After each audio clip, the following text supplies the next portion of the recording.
disruptive. America that I fuck. Weird thing to happen. So RFK Jr. just recently announced his running mate for his campaign, a woman by the name of Nicole Shanahan, who is a Oakland-raised lawyer, entrepreneur, and apparently ex to a billionaire tech philanthropist. Which, if you know that when a billionaire uses the term philanthropist, it's hiding all the awful, disgusting, disaster stuff he's really doing behind closed doors. Like when Bill Gates says he's a, good, kind-hearted philanthropist. Or Jeff Bezos. Not good enough to actually treat his employees like actual people, but good enough to say that, hey, the air is kind of polluted. So I'm going to make a tweet about it. I'm going to mean that, that I care about black people too. That kind of philanthropy of a billionaire. And this has sparked a lot of controversy, including myself, that's a little skeptical about this particular choice. So here's RFK Jr. announcing Nicole Shanahan as his VP pick. Nicole is the daughter of a Chinese mother, and she was married to a Sergey Brin, the co-founder of Google. Nicole is a major Democrat donor and a WEF ambassador. She has also funded Soros-backed DA George Gascon. So, as much as, I would say maybe 80% adore RFK Jr. for the stuff that he says. Like, he's definitely on point when it comes to corruption, when it comes to healthcare, when it comes to his fight for not only just, getting better healthcare, but also fighting chronic diseases and things that we could easily be doing to making ourselves better. Well, I agree with them 80% of that. This is one of those things, again, also with his Israeli take, this is the thing that I would slam him for this. I would slam that this is not the direction I would expect a person like RFK Jr. would go. RFK Jr., who says, who quotes that Gaza is the most pampered, nation there and getting all the treatment and love and support, even though we have seen people that are over there directly, boots on the ground, seeing what a disaster really is. But here's Kennedy's announcement of his VP pick, and listen. States of America.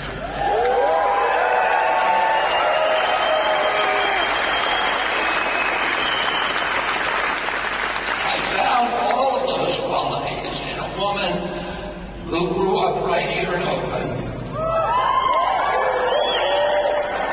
Daughter of immigrants who overcame every daunting obstacle and went on to achieve the highest levels of the American dream. So that is why I'm so proud to introduce to you the next Vice President of the United States, my fellow lawyer, a brilliant scientist, technologist, a fierce warrior mom, Nicole Shanahan.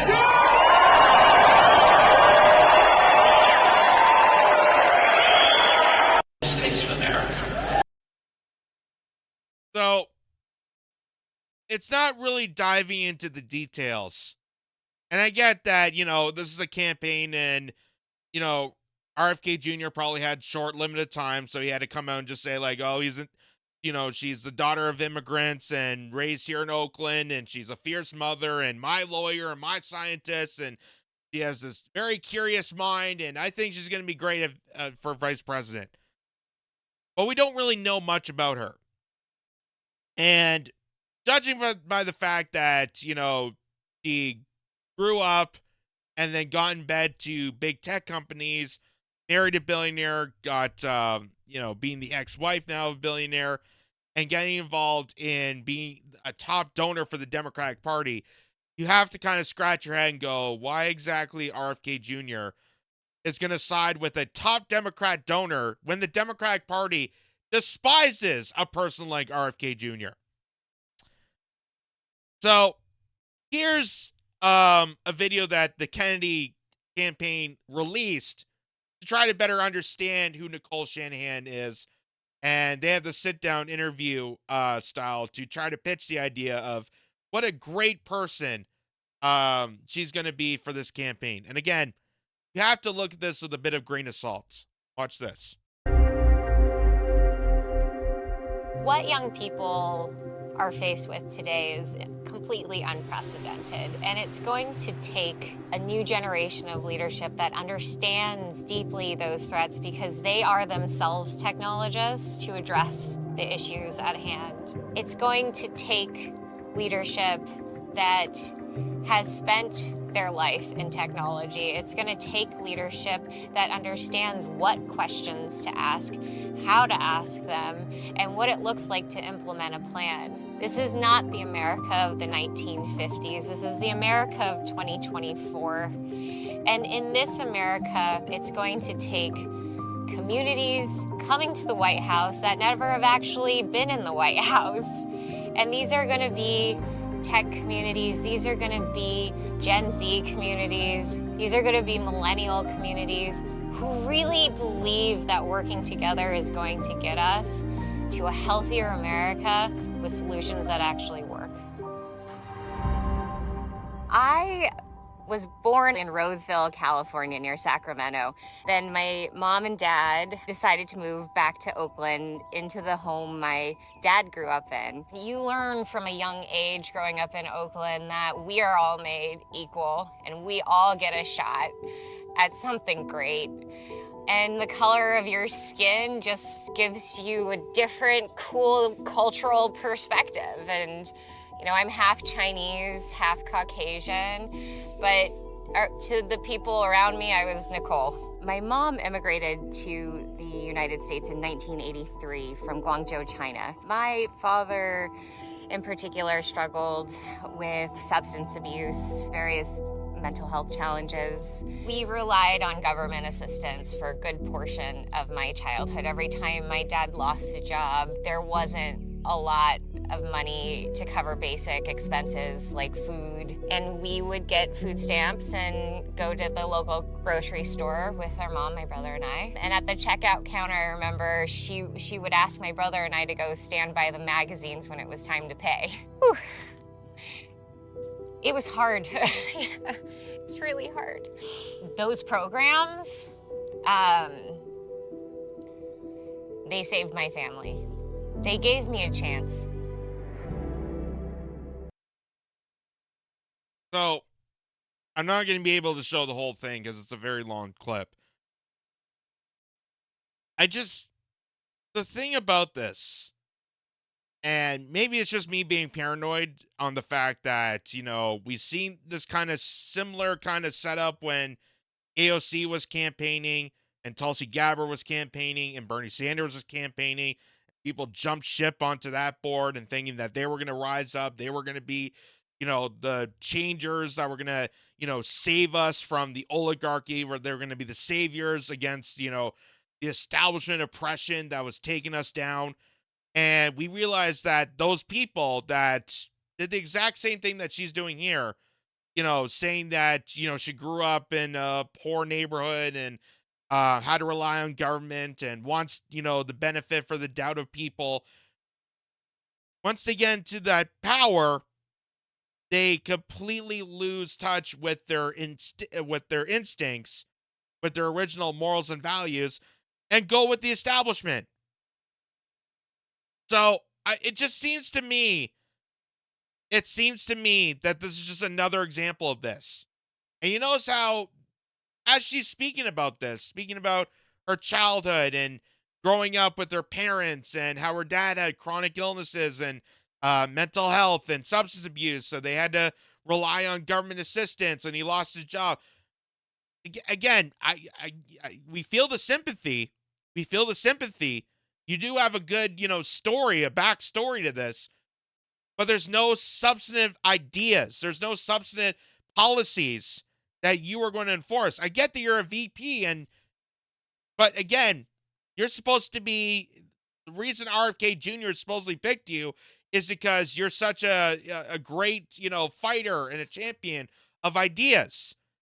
And here you are, your only best strategy is that we need more younger faces in Congress, in democracy. That may be true. That may be true.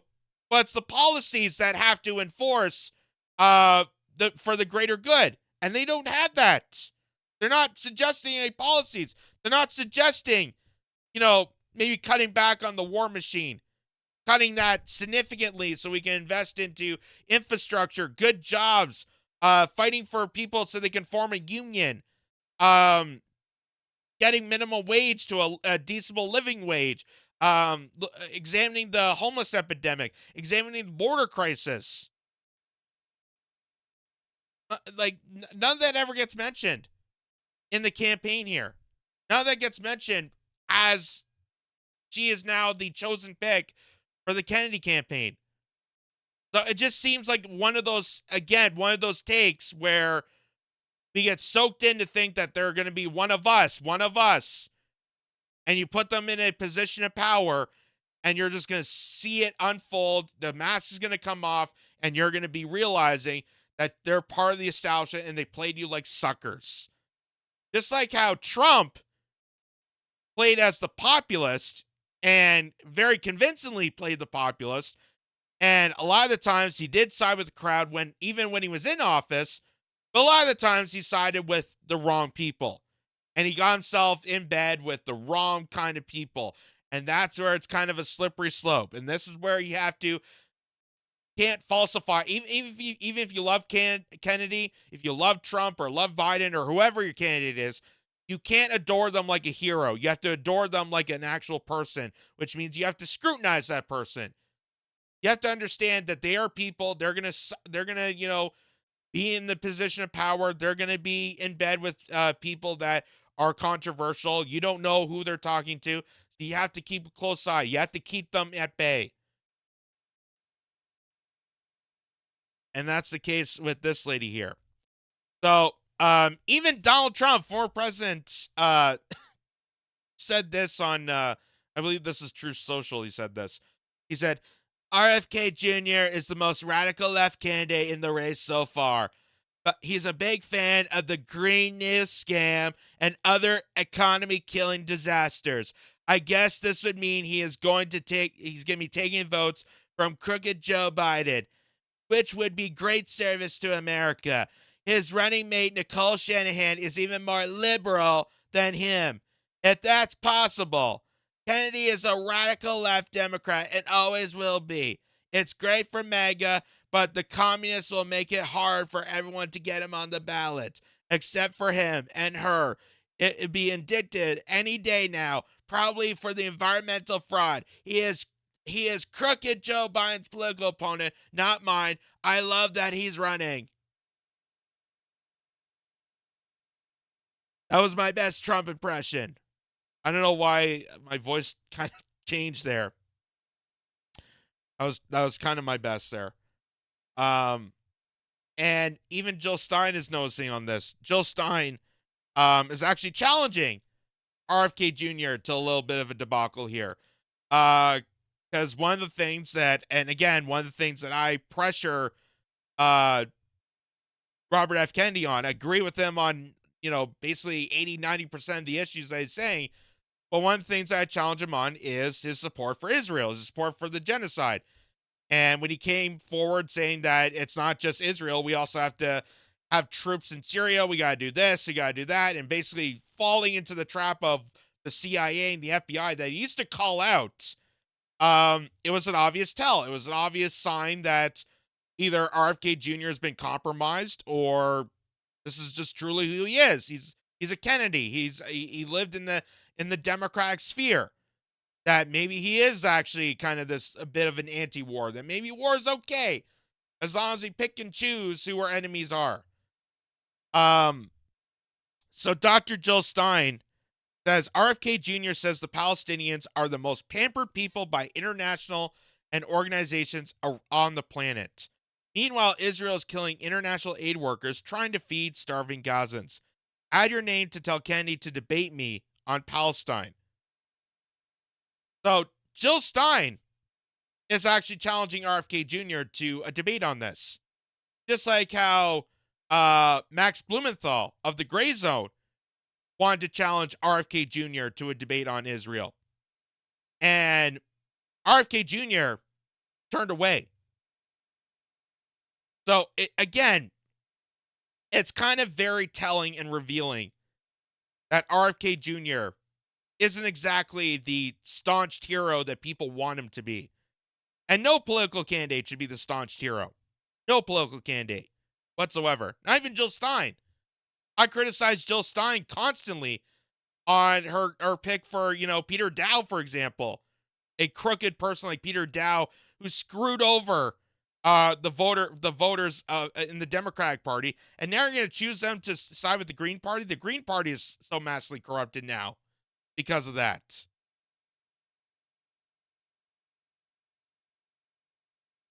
This is where, again, you have to really, really dig hard. You have to really do soul searching, and it is not a walk in the park to decide a candidate that best represents you. And you're not going to always pick someone that's 100% on board with you, but you have to really follow the money to see, even if the stuff that they're saying that you agree with, if they're going to follow through on it. Because if RFK Jr.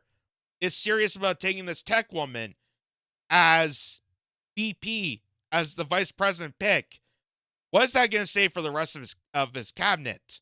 If hypothetically he did become president.